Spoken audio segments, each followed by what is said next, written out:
Bukan hanya pengucapan alhamdulillah, alhamdulillah itu sudah menjadi syukur, belum. Harus meyakini dengan hati. Ya, saya syukurnya sudah banyak, tapi kok nikmat saya tidak bertambah-tambah. Sebelum mulai, yuk dukung dakwah Fethizon TV dengan like, subscribe, dan nyalakan notifikasi. Jazakumullahu khairan katsira.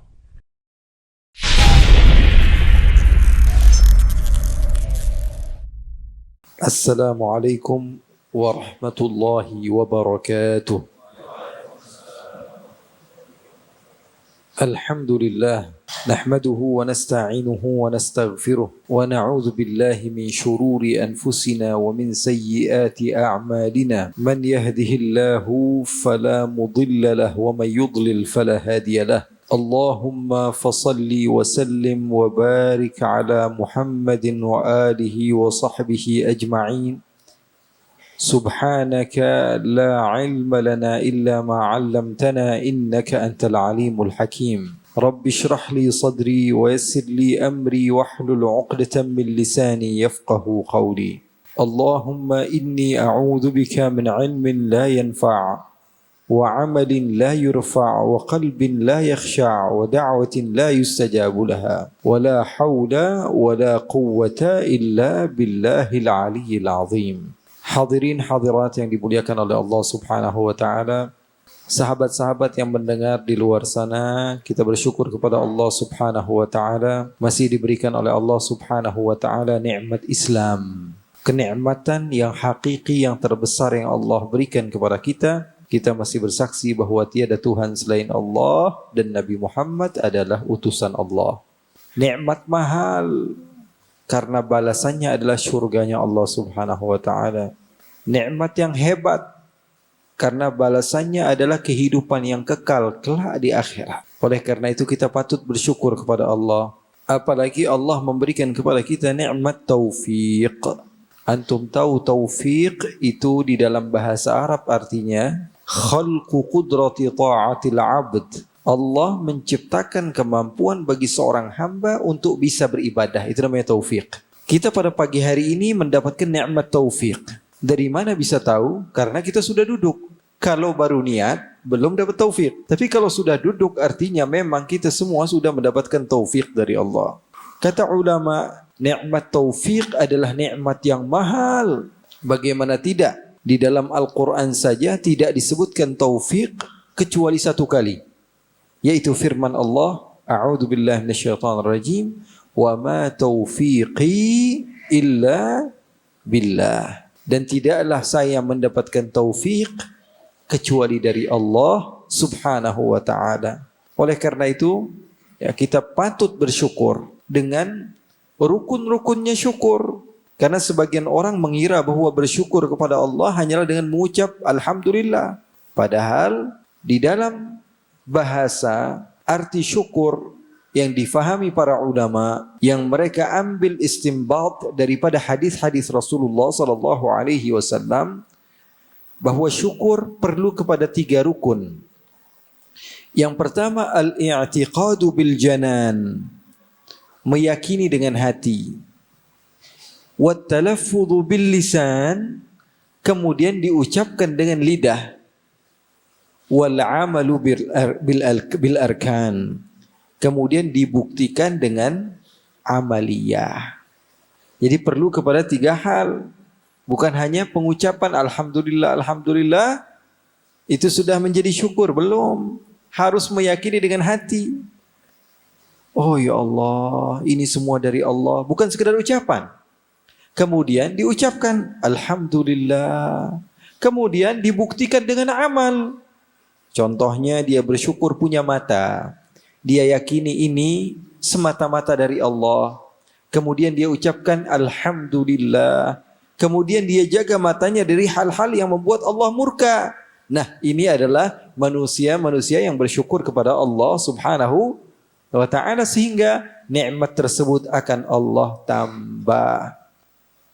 Ada sebagian hamba Allah bertanya-tanya, bukankah Allah berfirman la in syakartum la azidannakum? Semua menghafal ayat ini. Ya, saya syukurnya sudah banyak, tapi kok nikmat saya tidak bertambah-tambah? kamu itu belum bersyukur, tapi baru memuji Allah. Berbeda di dalam bahasa Arab arti alhamd dengan asyukr. Kalau asyukru artinya meyakini dengan hati, diungkapkan dengan lidah. Alhamdu. Tapi kalau asyukru meyakini dengan hati, diucapkan dengan lidah dan dibuktikan dengan perilaku. Itu namanya syukur. Nabi Muhammad sallallahu alaihi wasallam, beliau Allah Subhanahu wa taala berikan jaminan tidak memiliki dosa. Sifatnya ma'sum, dijaga oleh Allah. Bahkan di dalam Al-Quran, Nabi Muhammad Allah firmankan, Inna fatahna laka fatham mubina liyaghfira laka Allahu ma taqaddama min dhanbika wa ma ta'akhkhar. Dosamu yang lalu wahai Muhammad dan dosamu yang akan datang semua sudah dihapus oleh Allah. Kalau kita bebas roaming kayak gitu, kita kira-kira ngapain gitu? Kalau kita, dosa kita tidak dianggap oleh Allah Subhanahu wa taala. Kita melakukan apapun tidak dianggap oleh Allah Subhanahu wa taala. Dan dosa yang lalu dan dosa yang akan datang diampuni oleh Allah. Kira-kira apa yang kita akan lakukan? Kita akan melakukan apapun selagi itu baik bagi kita, maka kita akan berfoya-foya dengan apa? Dengan harta kita, dengan usia kita, dengan perempuan, minum-minuman keras, tidak ada dosa. Tapi orang-orang yang pandai bersyukur, dia membuktikannya dengan amal. Makanya di dalam hadis Bukhari, katanya Rasulullah SAW kalau beribadah kepada Allah Subhanahu wa taala, hatta tawarramat qadamah, kaki Rasulullah sampai bengkak-bengkak. Lalu Siti Aisyah mendatangi Rasulullah SAW.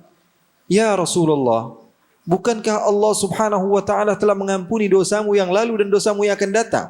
Kenapa kamu ini semakin semangat ibadahmu? Nah, ini manusia mengajarkan kepada kita akan arti syukur. Apa jawaban Rasulullah? Afala akunu 'abdan syakura.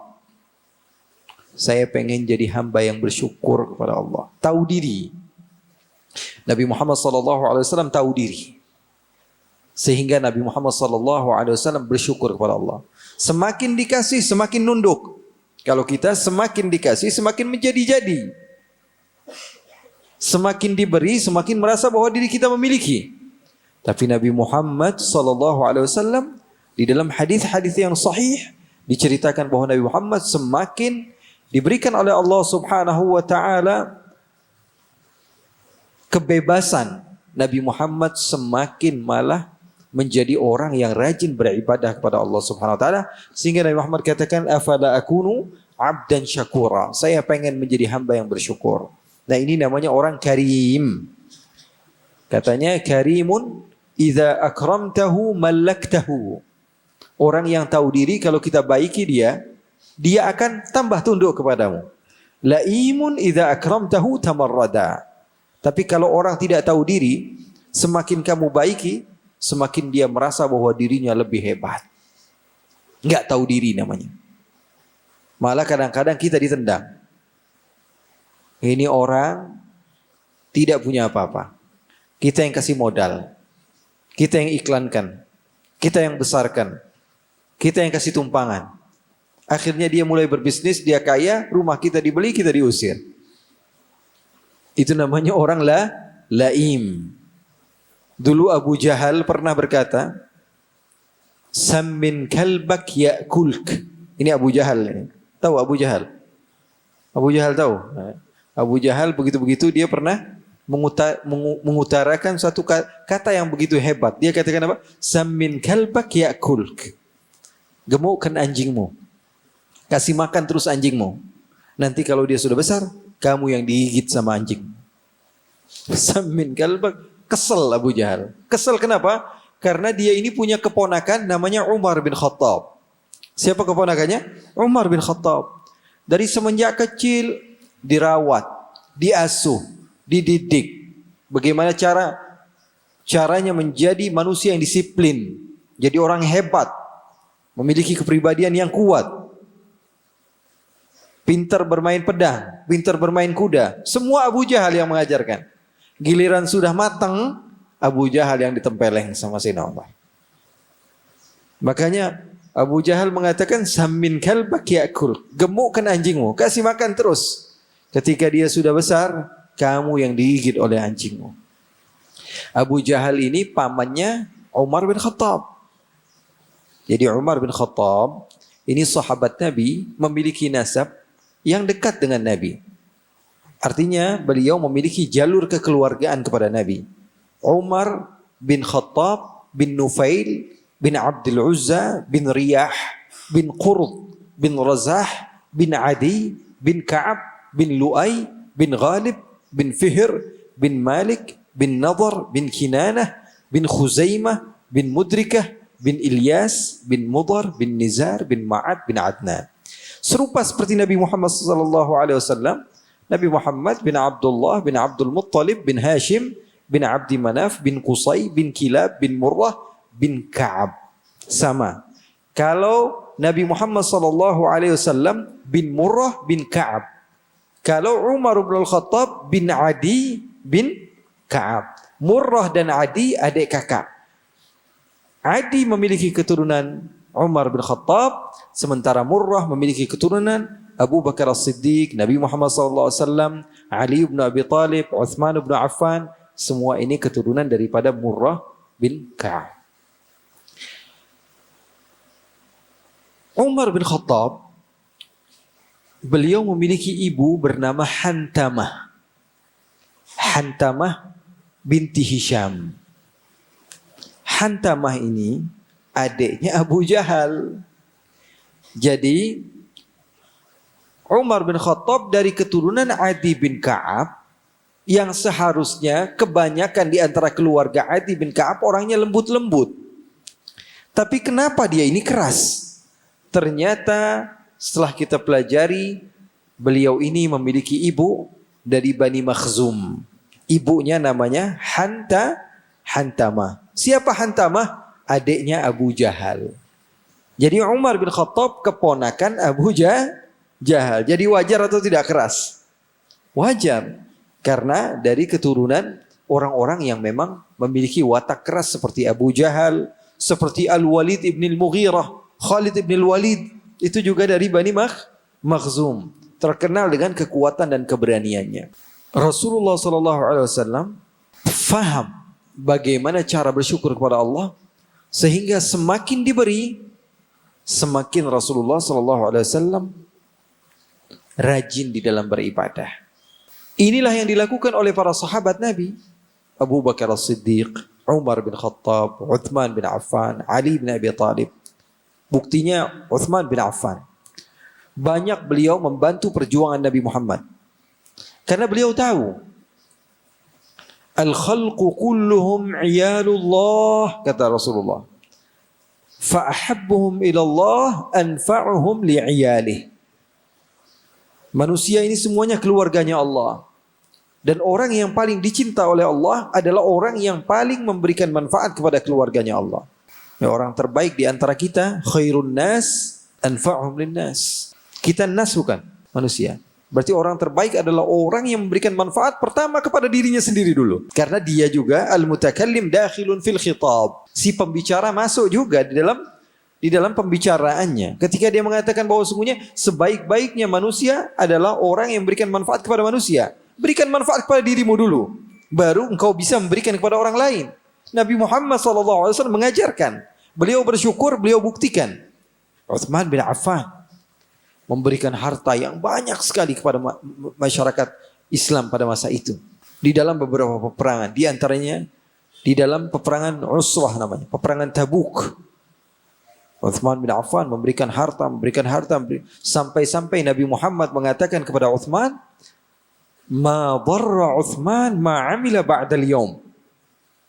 Apa katanya? Ma dharra Uthman ma amila ba'dal yawm. Wahai Uthman, kalau bahasa kitanya, kamu melakukan apapun setelah ini terserah. Ini yang berkata as-sadiqul masduq, Nabi Muhammad SAW. Apa kata Nabi Muhammad? Ma dharra Uthman ma amila ba'dal yawm. Karena banyaknya sumbangsinya kepada agama Islam, Nabi Muhammad sampai mengatakan, Uthman mau ngapain saja terserah setelah ini. Tapi bukan malah ya Sayyidina Uthman bin Affan justru malah apa? Bebas begitu, ya. Uthman bin Affan malah lebih giat lagi beribadah kepada Allah. Sampai-sampai beliau wafat dalam keadaan membaca Al-Quran. Uthman bin Affan ketika wafat, beliau dalam keadaan membaca Al-Quranul Karim. Kalau kita mungkin yang berbicara manusia la yantiqu 'anil hawa.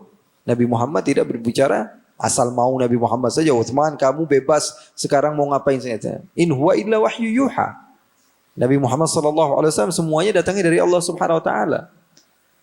Tapi Uthman bin Affan membuktikan bahwa sesungguhnya saya adalah orang yang tahu diri.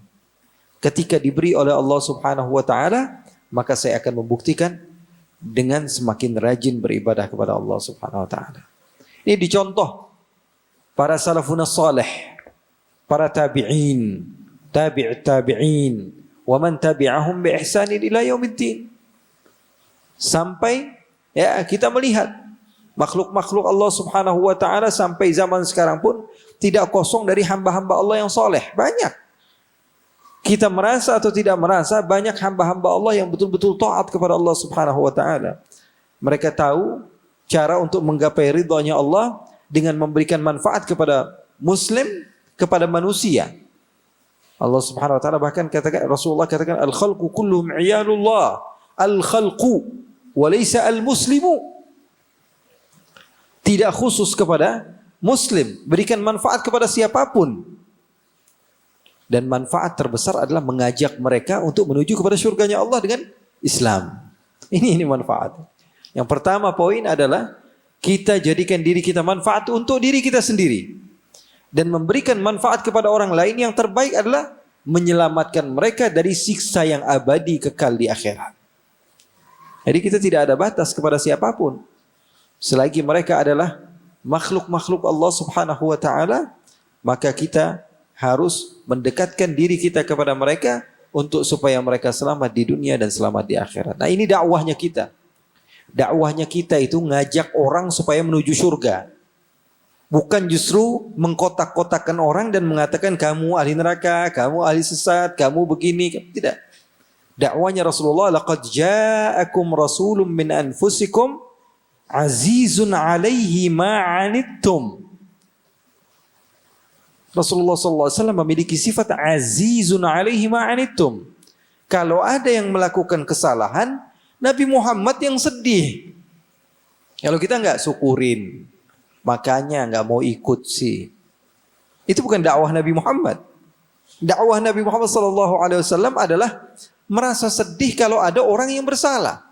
Justru ketika dia kan orangnya nakal, orang yang tidak, justru mereka yang lebih memerlukan dibanding orang yang sudah terbiasa datang ke masjid. Mereka-mereka yang tidak kenal kepada Allah, tidak kenal kepada Nabi Muhammad, mereka adalah orang yang lebih memerlukan dibanding orang-orang yang sudah kenal kepada Allah dan Rasulnya. Artinya mereka lebih harus kita sayangi, lebih harus kita cintai. Mereka yang berbeda pendapat dengan kita adalah orang yang lebih berhak untuk kita sayangi, lebih berhak untuk kita cintai. Orang yang tidak kenal kepada Allah adalah orang yang lebih berhak untuk kita sayangi, orang yang lebih berhak untuk kita cintai. Khairun nas anfa'uhum linnas. Makanya Nabi Muhammad ketika ada jenazah Yahudi, Nabi Muhammad ikut mengantarkannya. Lalu sahabat mengatakan, "Ya Rasulullah, ini bukan kelompok kita." Saya tidak berbicara tentang organisasi, komunitas. Ini Yahudi. Selagi dia zimmi, dia tidak mengganggu, Rasulullah SAW mengantar. Bahkan Rasulullah SAW berniaga dengan mereka. Lalu sahabat mengatakan, "Ya Rasulullah," dibisik Rasulullah, "Yahudi ya Rasulullah." Apa jawaban Rasulullah? "Alaysat nafsan?" Hadisnya sahih. Kata Nabi Muhammad, "Alaysat nafsan?" Bukankah dia ini berjiwa, bernyawa, manusia? Khairun nas anfa'uhum linnas. Sehingga orang-orang melihat, oh begini orang Islam. Baik ternyata, bagus ternyata. Mereka tidak mungkin membaca kitab kita. Mereka kemungkinan kecil mendengar kajian-kajian kita. Mereka melihat amaliyah kita. Baik atau tidak baik. Bermanfaat atau tidak bermanfaat. Kita berharap semua orang masuk surga, siapapun itu. Sahabat kita, musuh kita, ini manhaj Nabi Muhammad. Memberikan manfaat kepada siapapun. Mau dia itu orang di daerah kita atau orang di luar, mau dia itu orang ini dan orang itu. Pokoknya semua makhluk Allah Subhanahu wa taala kami berharap semuanya masuk surga. Karena Nabi Muhammad mengatakan, "Fa inni mukatsirun bikumul umam yaumal qiyamah." Saya berharap umatku banyak nanti di hari kiamat. Kalau kita memenuhi harapan Nabi Muhammad, pahala kita pasti besar. Nabi Muhammad berharap banyak umatnya kelak di akhir. Bahkan Nabi Muhammad katakan, "Tazawwajul wadudal wadud, fa inni mukatsirun bikumul umam yaumil qiyamah." Menikahlah dengan wanita yang penuh kasih sayang, kata Nabi, yang bisa banyak anaknya. Karena sesungguhnya saya berbangga ketika melihat umat saya banyak kelak di akhir. Intinya Nabi Muhammad berbangga.